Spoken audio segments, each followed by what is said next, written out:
Top-level football isn't just about talent, it's a test of mentality, resilience, and character. Alejandro Garnacho's journey at Chelsea is a perfect example of that. His early days at Stamford Bridge were tougher than anything he could have imagined.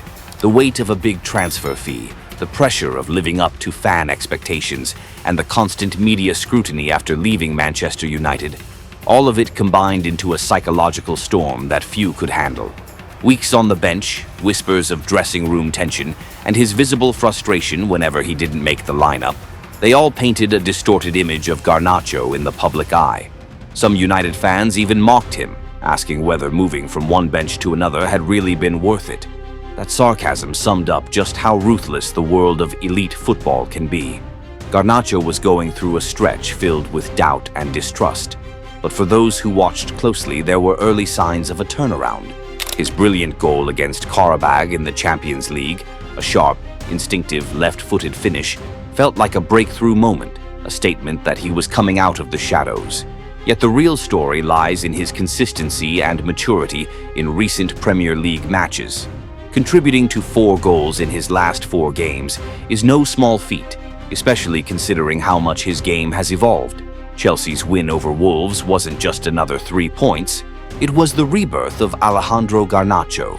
The performance, jokingly described by fans as "dancing with the Wolves," showed a new version of Garnacho, sharper, calmer, and more complete than ever. His individual display was exceptional. With 56 touches, he was the heartbeat of Chelsea's attack. He created 3 key chances, provided 2 assists, the first double-assist game of his Premier League career, and showed just how much he's improved his decision-making in the final third. His passing accuracy stood at an impressive 35 out of 38. He won 2 of 3 duels, and his 9.7 SofaScore rating was the highest on the pitch.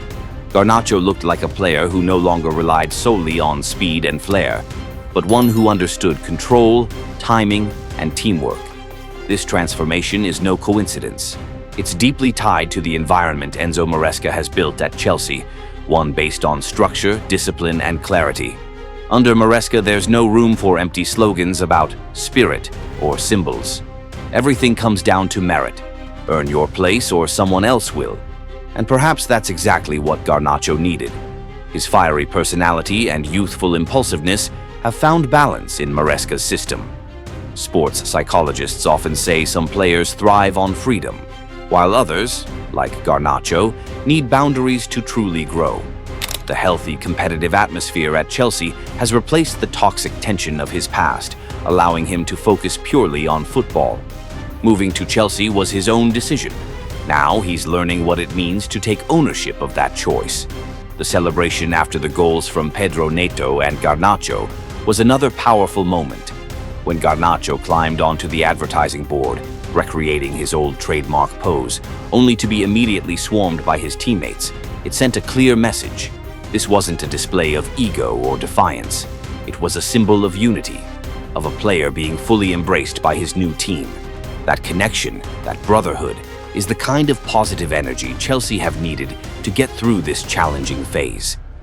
Alongside Garnacho's resurgence, the rise of Estevão tells a different but equally fascinating story, one about young talent defying expectations. Enzo Maresca, with all his experience, tends to be cautious with attacking prodigies. He often worries about consistency and whether they can handle the physical and tactical demands of the Premier League. At one point, he even hinted that fans come to see players like Cole Palmer and Estevão, but what he values most is reliability. Yet, Estevão is proving to be a special case. Just 60 seconds after coming on for Delap, the young Brazilian helped set up João Pedro's goal, a direct impact that immediately changed the game's rhythm. His introduction sparked electricity through Stamford Bridge, the kind of energy Chelsea often lack against deep defending sides like Wolves. The numbers tell their own story. Estevão has started only 4 of Chelsea's 11 Premier League matches so far fewer than you'd expect given how dangerous he's been.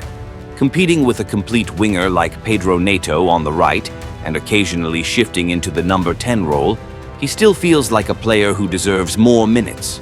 With Cole Palmer sidelined by injury, Estevão's unpredictability and spark have become even more vital. Maresca himself has admitted it. When Estevao was inside the pitch, the energy raised. He knows just how gifted the youngster is.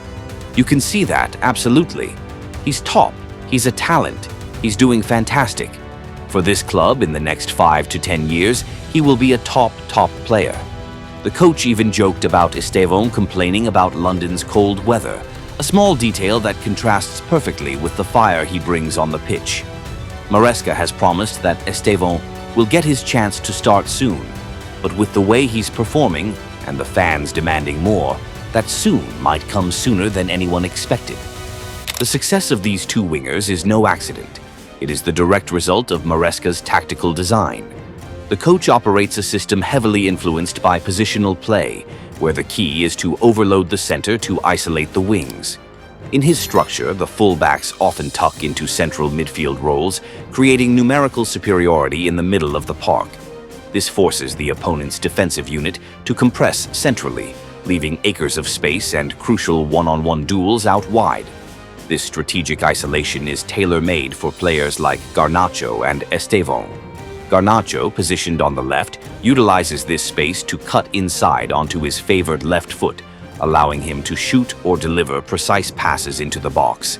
His improved decision-making is vital here. Estêvão, on the right, uses the isolation to maximize his devastating one-on-one dribbling ability, forcing defenders into rash challenges and breaking defensive lines with pure individual skill. They are, in essence, the final, explosive output of Maresca's intricate build-up play. This framework ensures their flair is channeled into effectiveness, not just showmanship. Under Enzo Maresca, Chelsea have become the Premier League's top scorers, but their biggest weakness remains the same: turning dominance into 3 points against deep, defensive sides. Against those parked buses, discipline and tactical precision alone aren't always enough. Sometimes what you need is creativity, chaos, and a touch of magic. That's where the duo of Garnacho and Estêvão come in. They bring something different, something explosive. While wingers like Jamie Gittins or Pedro Neto focus on defensive work rate and pressing, Garnacho and Estêvão embody pure attacking freedom. They have the pace, flair, and one-on-one brilliance to tear through compact defenses and change the rhythm of a game in an instant. Both have a killer instinct in the final third: direct, fearless, and decisive. And with Chelsea still lacking a truly elite center forward to anchor their attack, putting more creative responsibility on the wings feels not just logical, but necessary. This reliance means their individual spark is paramount, often deciding outcomes when the collective system stalls. Sure, they're still raw, especially when it comes to defensive awareness and tactical discipline, qualities Maresca values deeply. But when Chelsea need inspiration, when the system alone isn't enough, these two are the spark. They can tilt a game with one run, one dribble, one moment of daring. In short, Garnacho's transformation under Chelsea's strict structure and Estêvão's fearless flair are shaping into one of the most exciting wing partnerships in the league. Together, they represent more than just the future. They might just be the key to unlocking Chelsea's full potential right now.